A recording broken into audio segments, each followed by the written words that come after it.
Hello everyone, my name is Zeba Khan and I have secured All India Rank 423 in UPSC CSE 2020 and here I am to discuss about what are the demands of UPSC. UPSC हमसे क्या demand करता है, तो इस exam की demand पता होना पहले बहुत ज़रूरी है, तभी हम उसको क्लियर कर पाएंगे.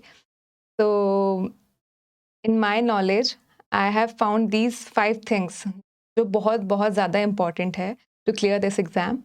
The first one is syllabus. देखो सिलेबस ऐसा बोला जाता है कि यूपीएससी का सिलेबस जो डिफाइंड जो है उसके भी बियॉन्ड है. It's everything under the sun you have to read, but it's not the reality.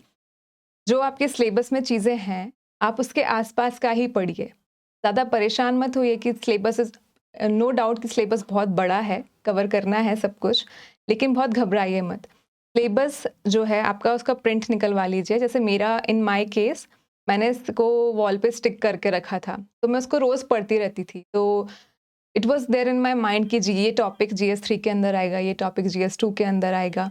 तो जब भी न्यूज़पेपर पढ़ती थी, कोई आर्टिकल कोई केस स्टडी मिल गई, तो मैं वहाँ पे लिख लेती थी, अपनी कॉपी में लिख लेती थी कि हाँ इसको मुझे इसके अंदर रखना है. तो एक सिलेबस की अंडरस्टैंडिंग, बैठ के प्रिंट निकलवाओ उसका और फिर अच्छे से उसको पढ़ो कि क्या क्या हम लोगों को पढ़ना है. Especially with respect to mains का सिलेबस जो है उसमें GS1, 2, 3, 4 क्या जो उसमें जो कुछ भी दिया हुआ है, सारे टॉपिक्स आपको अच्छे से एनालाइज करने हैं. फॉर एग्जांपल आप सोसाइटी पढ़ रहे हो तो उसमें जो विमेन ग्रुप्स के बारे में, ऑर्गेनाइजेशन के बारे में पढ़ना है, और ये डिफरेंट जो कीवर्ड्स हैं, कम्युनलिज्म, रीजनलिज्म, जो उनके बारे में पढ़ना है. तो ये सब का आइडिया आपको लगता रहेगा, तो उससे आपको हेल्प मिलेगी जब भी आप कोई भी चीज़ पढ़ेंगे, बीट न्यूज़पेपर और या फिर स्टैटिक जो भी चीज़ें हैं आपकी, तो आपको एक लिंकेज बनता रहेगा जो बहुत ज़्यादा इंपॉर्टेंट है. तो सिलेबस को एक ऐसा है कि रेगुलर, अब जैसे मैंने अपना बताया कि मैंने अपना स्टिक कर रखा था वॉल पे, तो आप उसको रेगुलर देखते रहते हो, तो उससे क्या है आपको एक आइडिया लगा रहता है और आपके दिमाग में धीरे धीरे वो बैठ जाएगा कि हाँ ये चीज़ तो इस पेपर के अंदर आती है, तो मुझे ये यहाँ पे लिख के रखना है. बिकॉज अल्टीमेटली क्या होता है, आप जो मेंस एग्जामिनेशन दोगे वहाँ पे आप जो ये डेली एक्सपीरियंसेस है, जैसे न्यूज़पेपर से कोई केस स्टडी लिखी या कोई एग्जाम्पल लिखा, वहाँ पे क्लिक होता है. जब आप खुद लिखते हैं कि for example in my case मैं कोई केस स्टडी देखती थी, तो हाँ मुझे लगता था कि हाँ ये GS4 के एटीट्यूड या इमोशनल इंटेलिजेंस या फिर कंपैशन इसके अंदर आ सकता है, तो मैं उसको एक अपनी डायरी में लिख लेती थी और उसको मैंने वहाँ कोट किया. तो उससे ये होता है कि आप पर्सनल एक्सपीरियंस से कुछ चीज़ लिखते हो या फिर कुछ ऐसा जो आप रिलेट करके लिखते हो, तो उससे एग्जामिनर के उसमें अच्छा इम्पैक्ट पड़ता है. तो आप ये सब रखोगे तो आपका अभी वैल्यू एडिशन होगा आपके नोट्स में, इन सब में, तो बहुत इंपॉर्टेंट है. इसके अलावा सिलेबस पूरा वेल डिफाइंड है, उसको पढ़ो, उसके हिसाब से ही अपने सोर्सेज को गैदर करो और फिर उसके हिसाब से ही पढ़ाई करो. एक स्मार्ट स्टडी करना है. The second one is practice. अब सिलेबस देख लिया और रिसोर्सेज जो हैं, जो स्टैंडर्ड रिसोर्सेज जो कुछ भी जो होते ही हैं, सब लोग ही पढ़ते हैं, हाँ लक्ष्मीकांत है, स्पेक्ट्रम है, ये सब पढ़ा. उसके बाद आइए बात प्रैक्टिस की. तो प्रैक्टिस ऐसा है कि प्रैक्टिस और रिवीजन, ये जो दो चीज़ें हैं ये बहुत ज़्यादा इंपॉर्टेंट है. सिलेबस वास्ट है, सोर्सेज बहुत सारे हो जाते हैं, तो आप लिमिट करो अपने सोर्सेज को और उसको रिवाइज करो. मैं अपना पर्सनल एक्सपीरियंस बताऊँ, मैंने अपने फर्स्ट और सेकेंड अटेम्प्ट में मैं बहुत पढ़ती थी, तो उसके बाद ये था कि मुझे जो मिलता था ना मैं वो पढ़ लेती थी. फॉर एग्जांपल ये टॉपिक पे कोई मैं ऑलरेडी मैं पढ़ चुकी हूँ, पर मुझे लगता था हाँ ये भी तो इंपॉर्टेंट हो सकता है, इसमें से आ गया तो ये वाली एक न्यू PDF मिल गई है, इसमें से आ गया था, तो उसको ऐड करती रहती थी. इंस्टेड ऑफ दैट आप ये करो कि लिमिटेड रखो अपने सोर्सेज और उसको रिवाइज करो, बहुत ज़्यादा रिविजन करो, तो फिर वो आपको अच्छे से कंसेप्चुअल क्लैरिटी भी देगा और आपको रिटेंशन भी अच्छा होगा. उसके बाद प्रैक्टिस पे आओ. प्रैक्टिस ऐसा है कि टेस्ट पेपर्स, टेस्ट सीरीज़ के थ्रू या फिर रेगुलर खुद भी कर सकते हो. तो ऐसे टेलीग्राम चैनल्स हैं बहुत सारे, वहाँ से टेस्ट पेपर्स डाउनलोड करो, खुद कर लो, कभी भी बैठ जाओ करने के लिए. तो उससे क्या है, प्रैक्टिस होती रहेगी, तो उससे कंसिस्टेंसी बनी रहती है. और जो बहुत बहुत ज़्यादा इंपॉर्टेंट है, बिकॉज सिलेबस इतना बड़ा है तो हम लोग भूल जाते हैं, तो इस प्रैक्टिस से आपको रिटेंशन अच्छा होगा, तो आपको याद रहेंगी चीज़ें. The next one is evaluation. देखो इन केस ऑफ एवेलुएशन आप इस चीज़ का ध्यान रखो कि आप जो पढ़ रहे हो, अब जैसे थ्रू आउट ये ईयर लॉन्ग प्रोसेस है, अब इस ईयर लॉन्ग प्रोसेस में जब हम लोग कंसिस्टेंट होना बहुत ज़रूरी है। अब कंसिस्टेंसी के लिए ऐसा है कि हम पढ़े जा रहे हैं बट अपने आप को इवैल्यूएट नहीं कर रहे हैं, तो वो कुछ काम का नहीं है। इवैल्यूएशन से आपको अपनी मिस्टेक्स पता चलेंगी कि आप कहाँ गलतियाँ कर रहे हैं, कहाँ आपको और अच्छा इम्प्रूवमेंट की ज़रूरत है। इस फॉर एग्ज़ाम्पल कोई किसी सब्जेक्ट में थोड़ा कमज़ोर होता है, या फिर कोई जैसे जीएस 1, 2, 3, 4 जो पेपर्स हैं, तो ये वाला पेपर मेरा स्ट्रॉन्ग नहीं है, इसमें मेरे कम मार्क्स आ रहे हैं, इसमें अच्छे आ रहे हैं। तो ये सब चीज़ें हम लोगों को सीखें, तो ये सब इवैल्यूएशन से आता है। और एक मैं चीज़ बोलूँगी कि थोड़ा रिवर्स इंजीनियरिंग टाइप करो। Reverse engineering in the sense कि पहले टेस्ट पेपर्स देखो। जैसे फॉर एग्जांपल आप जीएस 3 में कोई टॉपिक पढ़ रहे हैं, सब फॉर एग्जांपल इंटरनल सिक्योरिटी पढ़ रहे हैं, तब इंटरनल सिक्योरिटी में आप उसके प्रीवियस ईयर के क्वेश्चन पेपर्स निकालिए और वहाँ पे देखिए, एनालाइज करिए प्रीवियस ईयर पेपर्स को कि हाँ, ये इंटरनल सिक्योरिटी में से किस तरह के क्वेश्चन आ रहे हैं। For example in my case मैंने A4 साइज़ की शीट्स में अपने सारे नोट्स बना के रखे थे। ये लेफ्ट विंग एक्सट्रीमिज्म में ये वाला एक पेज के नोट्स बना लिए, और भी जो टॉपिक्स थे उन सब के अपने अपने, टेररिज्म है, इन सब पे टॉपिक्स एक एक पेज के नोट्स बना के रेडी थे। लेकिन उसके ऊपर मैंने इसे ब्लॉग्स बनाए हुए थे। उसके अंदर आई हैव रिटन कि प्रीवियस ईयर कैसे कैसे क्वेश्चंस आ चुके हैं अब तक। For example left wing extremism का तो मैंने उतने ही उस ब्लॉक में से लिख लिया था कि हाँ, अभी तक इस पे एक तो इसके इम्पैक्ट पे कैसे इसको हटा सकते हैं, जो कुछ भी है उस पे इस तरह के क्वेश्चंस आ चुके हैं। तो उससे क्या होता है, जब हम इस टॉपिक को पढ़ते हैं ना, तो हम और ध्यान से पढ़ते हैं कि चलो इसका वे फॉरवर्ड टाइप का क्या होगा, क्योंकि इसके बहुत सारे क्वेश्चंस इस तरह के आ चुके, कॉजेस पे आ चुके हैं, और बेस्ट प्रैक्टिस जो हम लोग रिफॉर्म्स ला सकते हैं, कमिटीज़ के रिकमेंडेशंस हैं, बहुत सारी जो चीज़ें हैं उसके हिसाब से हमारी पढ़ाई होती है। तो पहले क्वेश्चन पेपर को, टॉपिक तो देख ही रहे हैं, फिर क्वेश्चन पेपर्स को भी देखिए। उसके बाद थोड़ा सा फिर अपने सोर्सेज की तरफ जाइए कि whether I am studying right और नॉट। तो ये बहुत इंपॉर्टेंट है। और second, same in the case of prelims. Prelims में भी आप ऐसा करिए कि फॉर एग्जांपल एनवायरनमेंट है, तो एनवायरनमेंट में जो हमारा ये जो सब टॉपिक्स हैं, तो एनवायरनमेंट के अंदर कौन सब टॉपिक्स जो बहुत ज़्यादा इंपॉर्टेंट है, कहाँ से ज़्यादा क्वेश्चंस आते हैं। फॉर एग्जांपल नेशनल पार्क्स, यहाँ से बहुत क्वेश्चंस आते हैं। और फिर ये शेड्यूल्स वगैरह, कौन क्रिटिकली एंडेंजर्ड, ये सब इस तरह के क्वेश्चंस बहुत आते हैं। तो उससे क्या होता है, जब भी आप करंट अफेयर्स पढ़ रहे हैं, आप कोई से भी कोचिंग की जो मैगजीन्स वगैरह पढ़ रहे हैं, तो उसमें आप वो चीज़ को बहुत ध्यान से पढ़ना शुरू कर देते हैं कि नहीं, यहाँ से क्वेश्चंस आ चुके हैं।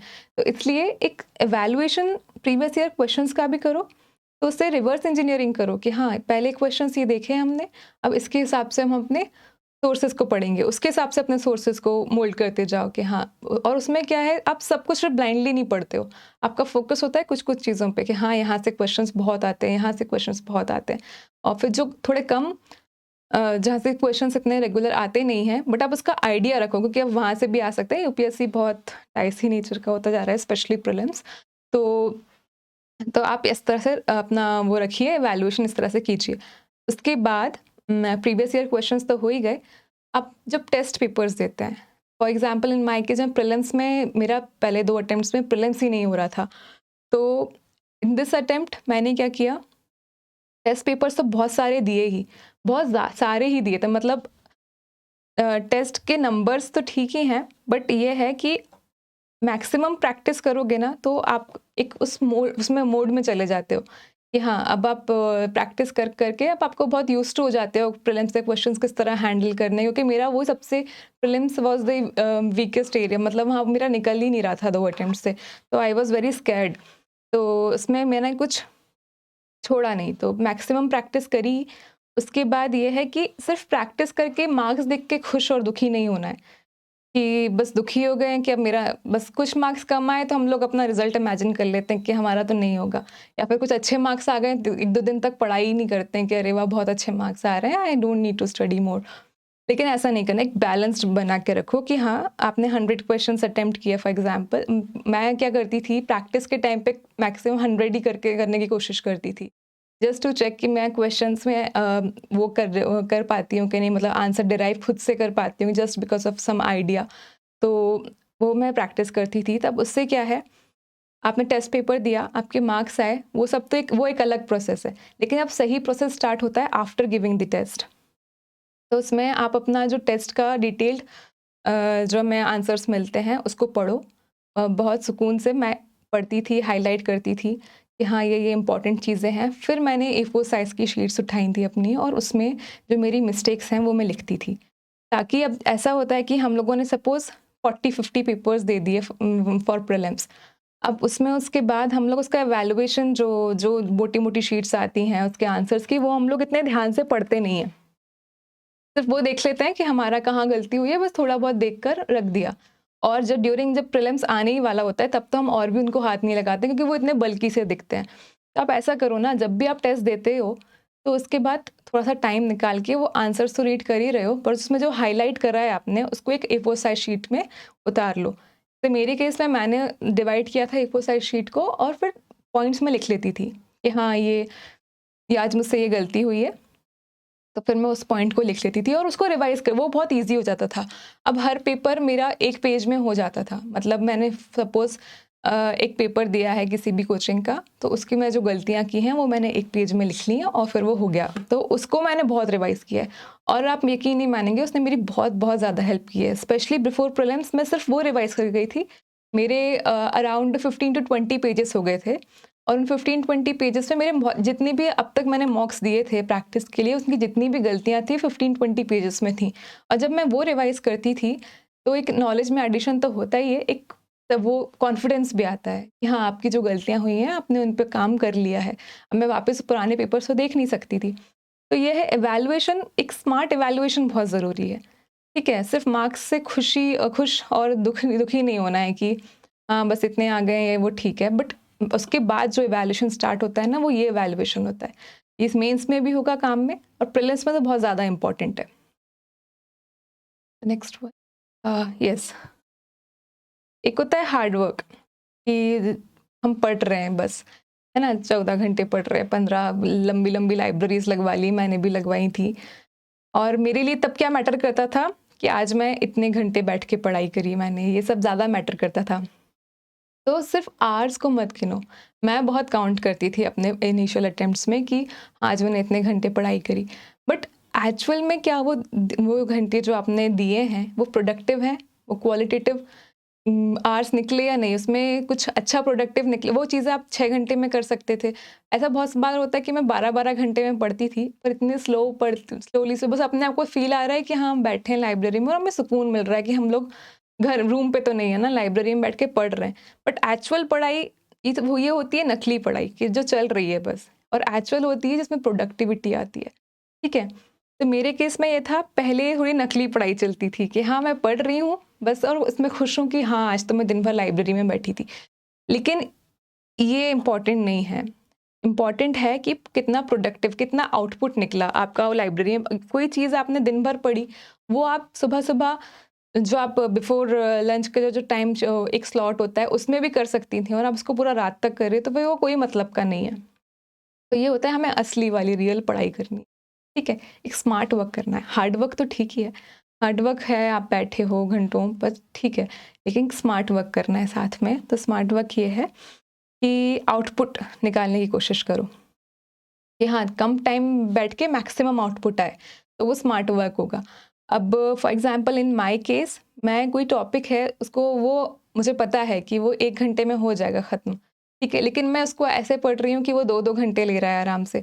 तो एक मैं आपको एक स्ट्रैटेजी बता सकती हूँ कि मैं एक अपने साथ ना टाइमर अपने फ़ोन में ऑन, सबके मोबाइल में होगा तो वो टाइमर ऑन कर लेती थी कि हाँ, उसमें 1 घंटे का मैंने टाइमर लगा दिया, फिर हाफ एन आवर का। तो उससे क्या है, मैं थोड़ी अलर्ट रहती थी कि ये पूरा ये 1 घंटा है, इसमें मुझे कहीं भटकना नहीं है कि बैठे-बैठे दिमाग इधर-उधर जाता रहता है। तो वो जब भटकाव होते हैं ना, उनसे बच के रहना है। तो वो टाइमर जब रहता था, तो मैं बहुत अच्छे ध्यान से पढ़ती थी कि ज़ेबा 1 आवर का टाइमर लगा हुआ है और ये टॉपिक सिर्फ़ 1 आवर वाला ही है, तो इसको इतने में ख़त्म करो। और वो जब मेरा टॉपिक ख़त्म होता था और टाइमर उसी वक़्त ख़त्म होता था, तो वो लगता था, फ़ीलिंग आती थी कि हाँ, अब मैंने क्वालिटेटिव और एक प्रोडक्टिव जो आउटपुट, जिसमें मैं बात कर रही हूँ कि एक आउटपुट आना चाहिए, वो वाली पढ़ाई हुई है। अब उसको आप 2 घंटे दे रहे हो तो फिर कोई मतलब का नहीं है, क्योंकि आप सही से अपना टाइम टेबल फ़ॉलो कर नहीं रहे हो और कोई और होगा जो प्रोडक्टिव तरीके से अपना टाइम टेबल फ़ॉलो कर लेगा, फिर वो एग्ज़ाम निकाल लेगा, फिर हम लोग रह जाएँगे। तो ऐसा है, मेरा ये था, मैं सोचती थी कि बस टाइम टेबल फ़ॉलो कर लिया और बस हैप्पी हो जाती थी, लेकिन ये ऐसा नहीं है, आप प्रोडक्टिव बनो। ठीक है, मैक्सिमम आउटपुट आना चाहिए। तो एक ये टाइमर वाला मैं बताना चाहूँगी। उसके अलावा ये है स्मार्ट वर्क में कि रिसोर्सेज लिमिटेड कर दो। मिनिमम रिसोर्सेज और मैक्सिमम रिवीजन वाला अप्रोच रखो। ठीक है, पहले आई यूज टू डू कि कोई भी टॉपिक है, फॉर एग्जांपल इकोनॉमिक्स है, तो इस कोचिंग का ये अच्छा है, उस कोचिंग का वो अच्छा है, वो वीडियोस अच्छी हैं, तो मैंने सब कुछ पढ़ पढ़ के रख लिया। ठीक है, तो अब उसमें क्या होता है, आप एग्ज़ाम टाइम में आप इतने कंफ्यूज हो जाते हो ना, जो मैं हुई थी प्रीलिम्स के टाइम पे, कि आपको याद ही नहीं रहती हैं चीज़ें। तो वो नहीं करना है। अब अपने सोर्सेज को कम रखो और मैक्सिमम रिवीजन करो, तो आपको ये चीज़ें याद रहती हैं और इतनी कंसेप्चुअल क्लैरिटी बहुत अच्छे से बनती है। आपकी सब कुछ चीज़ें एकदम क्लियर रहती हैं। और इसके अलावा कुछ एडिशन करना है ना, तो वो टेस्ट सीरीज से करो, ना कि अपने सोर्स बदल लो। अब फॉर एग्जांपल इस ईयर प्रीलिम्स में कोई क्वेश्चन आया, ठीक है, अब वो जो मैंने जो सोर्सेज पढ़े हैं, जैसे मैंने सपोज 2 सोर्सेज पढ़े फॉर इकोनॉमिक्स, और उनमें से नहीं आया वो क्वेश्चन, और मालूम पड़ा कि हाँ मार्केट में चल गया वो क्वेश्चन, तो उस कोचिंग के उस नोट्स में से आया था, तो सब लोग वो लेने चले गए। ऐसा नहीं करना है। लिमिटेड सोर्सेज रखो और उससे ही प्रैक्टिस करो, उसको ही रिवीजन करो। और इसके अलावा जो आप टेस्ट पेपर्स देते हो, जैसे मैंने बताया कि टेस्ट हम लोग A4 साइज शीट्स में अपनी मिस्टेक्स लिख लो, तो उस तरह करो।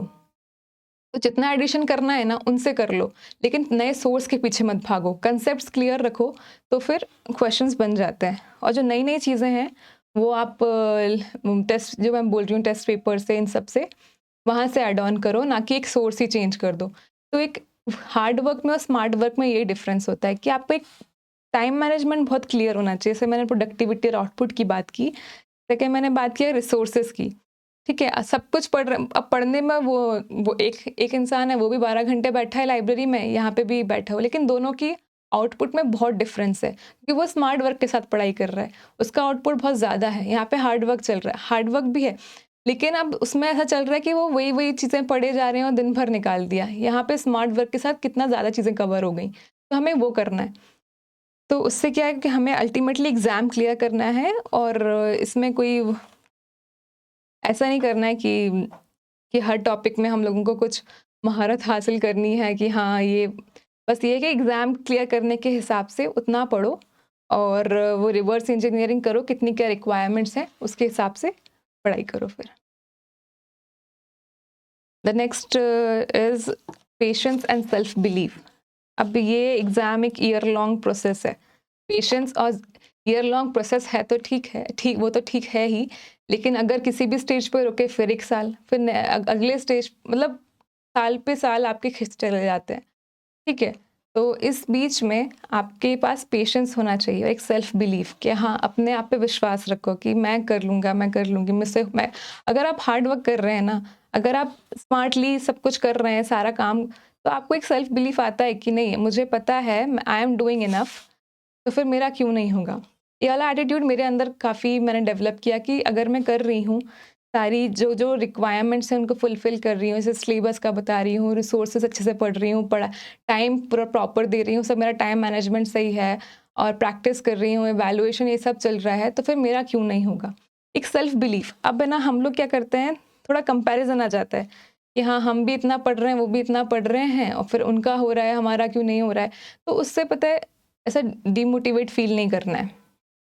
कोई बात नहीं, सबका अपना टाइम है। तो आपका ऐसा है कि आपको बस अपने आप पे विश्वास रखना है कि आई एम डूइंग इनफ। और आप अच्छा, अगर आप सब कुछ एकदम उसके साथ कर रहे हैं ना, शिद्दत के साथ कर रहे हैं, और अपने आप से आप खुद से झूठ मत बोलिए, ये है ना, सिर्फ खुद को पागल बना रहे हैं।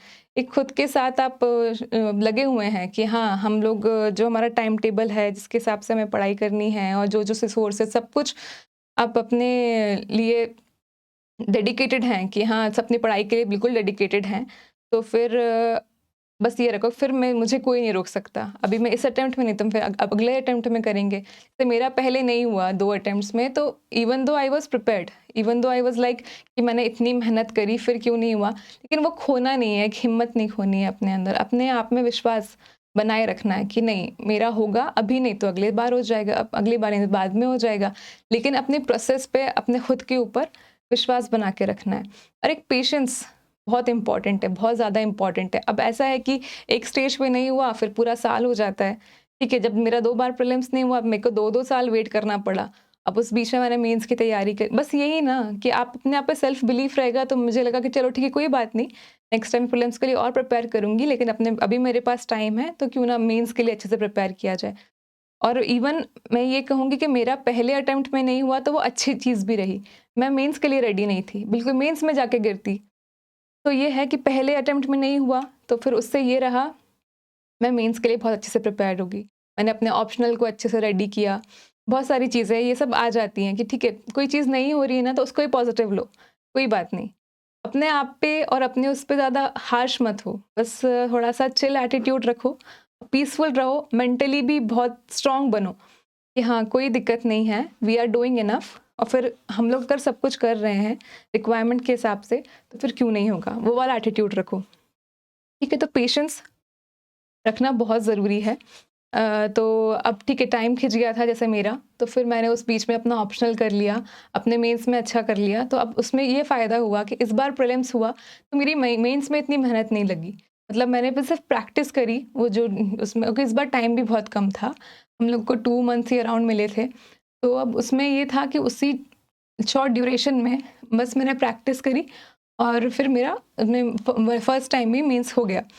तो अब इससे ये है कि एक सेल्फ बिलीफ था मेरे अंदर, और वो पेशेंस भी मैंने बना लिया था। अब बीच-बीच में हम टूट जाते हैं बहुत। I have also cried a lot कि हाँ, अभी कैसे क्या होगा, और अपने आप पे सेल्फ डाउट कि मैं इसके लिए हूँ या नहीं हूँ, शायद मैं नहीं हूँ, क्योंकि मेरा फर्स्ट स्टेज ही क्लियर नहीं हो रही है, मैं आगे ही नहीं बढ़ पा रही हूँ। तो अब ये ना सेल्फ डाउट आने मत दो। आता है तो कोई बात नहीं, एक अपने आप पे वो विश्वास बना के रखो कि कोई बात नहीं, अब नेक्स्ट टाइम करेंगे। हम कर रहे हैं ना, हम प्रोसेस में लगे हुए हैं ना, तो बस वो वाला एटीट्यूड रखो। और don't be too harsh over yourself. जैसे हम लोग क्या होता है, कभी-कभी टाइम टेबल फॉलो नहीं कर पाते हैं। तो अब मैं क्या करती थी, टाइम टेबल फॉलो नहीं किया तो मैं डायरेक्टली अपना रिजल्ट इमेजिन करती थी कि ज़ेबा वहाँ उस स्टेज तक तो अपन जा ही नहीं सकते हैं। ठीक है, अगर तुम्हारा डेली टाइम टेबल ही फॉलो नहीं हो रहा है तो फिर तुम क्या ही बनोगे, ये वो बहुत सारी चीज़ें आ जाती हैं। तो ऐसा है कि आप ब्रेक ले रहे हो, ठीक है, बहुत लंबा ब्रेक अगर हो गया है, अगर आपको ना चाहते हुए हो गया है, तो ज़्यादा हार्श वो मत हो अपने ऊपर। ठीक है, अब नया नया स्टार्ट कर दो, लेकिन एकदम फ्रेशली स्टार्ट करो। ठीक है, कोई बात नहीं, मैं अब अच्छे से अब फ्रेशली पढ़ाई करना है। ठीक है, लेकिन इसको बहुत ज़्यादा लंबा भी नहीं खींचना है, एक बैलेंस बना के रखना है। ठीक है, कि ब्रेक भी लेना है, पढ़ाई भी करनी है। ब्रेक बहुत लंबा हो गया, पढ़ाई थोड़ी-सी हुई, वो भी नहीं करना है, और पढ़ाई कर रहे हैं, ब्रेक नहीं ले रहे हैं, वो भी नहीं। एक बैलेंस बना के चलो, तो उससे आपका वो कंसिस्टेंसी वो सब बनी रहती है, और आप एन्जॉय भी करते हो प्रोसेस को, जो बहुत इम्पोर्टेंट है। और एक पेशेंस रखो और अपने आप पे विश्वास रखो कि हम अगर सही डायरेक्शन में हैं, तो फिर हमारा क्यों नहीं होगा। Thank you so much.